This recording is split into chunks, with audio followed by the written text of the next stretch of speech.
Assalamualaikum warahmatullahi wabarakatuh. Perkenalkan, nama saya Hoirunisa dari Pendidikan Profesi Guru Matematika. Di sini saya akan memberikan argumen mengenai perjalanan pendidikan nasional menurut perspektif Ki Hajar Dewantara dalam mata kuliah Filosofi Pendidikan.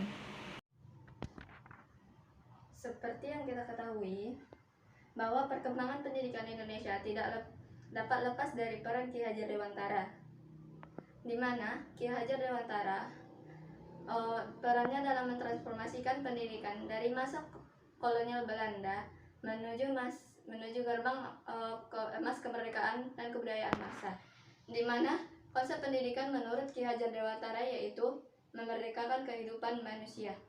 Dan pemikiran Ki Hajar Dewantara mengatakan bahwa pendidikan dan pengajaran merupakan usaha dan persiapan dan persediaan untuk segala kepentingan hidup manusia, baik secara masyarakat maupun hidup berbudaya dalam artian yang seluas-luasnya. Selain itu, Ki Hajar Dewantara menjelaskan bahwa tujuan dari pendidikan yaitu untuk menuntun segala kodrat yang ada pada anak-anak, agar mereka mendapat mencapai keselamatan dan kebahagiaan yang setinggi-tingginya, baik dari sebagai manusia maupun sebagai anggota masyarakat. Adapun menurut Ki Hajar Dewantara, untuk memajukan pendidikan Indonesia sangatlah penting, dikarenakan dengan adanya pendidikan, seseorang dapat mengetahui akan keberadaannya ataupun kemerdekaannya, baik secara lahir maupun secara batin. Sehingga dengan pendidikan, bangsa Indonesia mampu melepaskan diri dari cengkraman para penjajah dan bersatu untuk membangun bangsa Indonesia. Oleh karena itu, pada tahun 1922, Ki Hajar Dewantara mendirikan sekolah yaitu Taman Siswa, di mana dengan adanya sekolah ini, Ki Hajar Dewantara dapat mendidik dan pribumi yang menjadi pandai dan wawasannya secara menjadi terbuka serta bisa melihat realitas bangsanya yang terjajah.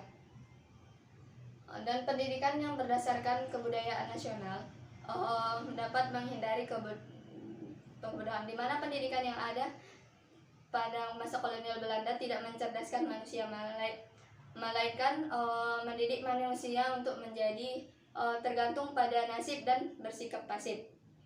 Keinginan untuk memerdeka harus dimulai dengan mempersiapkan kaum Bumiputra yang bebas, mandiri dan bekerja keras, sehingga generasi muda harus dipersiapkan agar kelak menjadi bangsa yang mandiri, sadar akan kemerdekaan, dan sehingga kemerdekaan itu dimiliki oleh orang yang terdidik dan jiwanya. Kemerdekaan bangsa Indonesia, masyarakat harus memiliki kewajiban untuk memajukan dan memperbaiki berbagai hal dalam dunia pendidikan.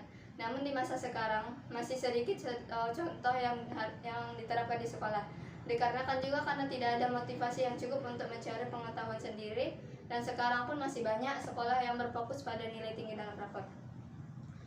Di samping itu juga Ki Hajar Dewantara memiliki cita-cita yang sangat mulia, di mana beliau ingin menghendaki perubahan radikal dalam lapangan pendidikan dan juga pengajaran.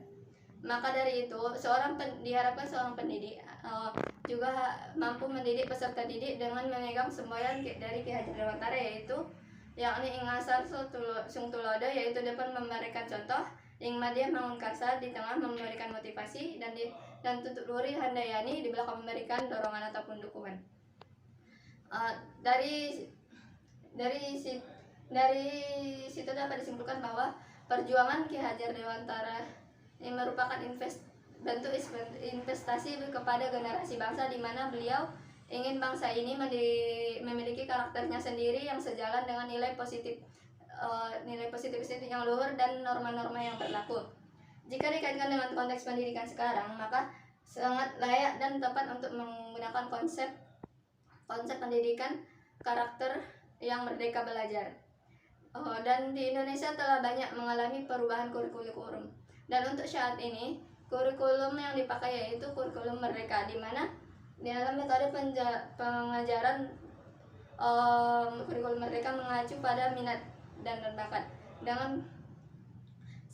Dengan penggunaan kurikulum merdeka ini, pengajar dapat memiliki pengajaran sesuai. Pas dulu.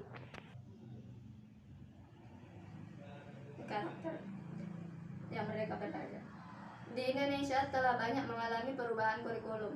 Ya, dan untuk saat ini yang dipakai yaitu kurikulum merdeka.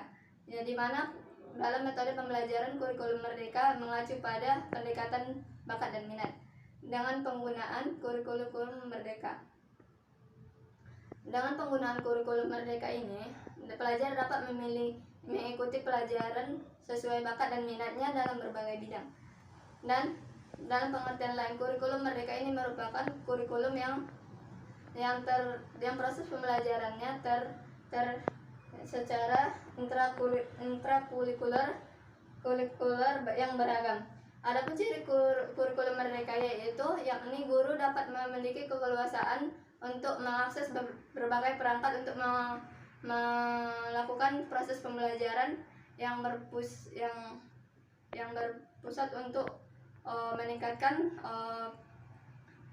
kebutuhan belajar dan minat bakat dari peserta didik.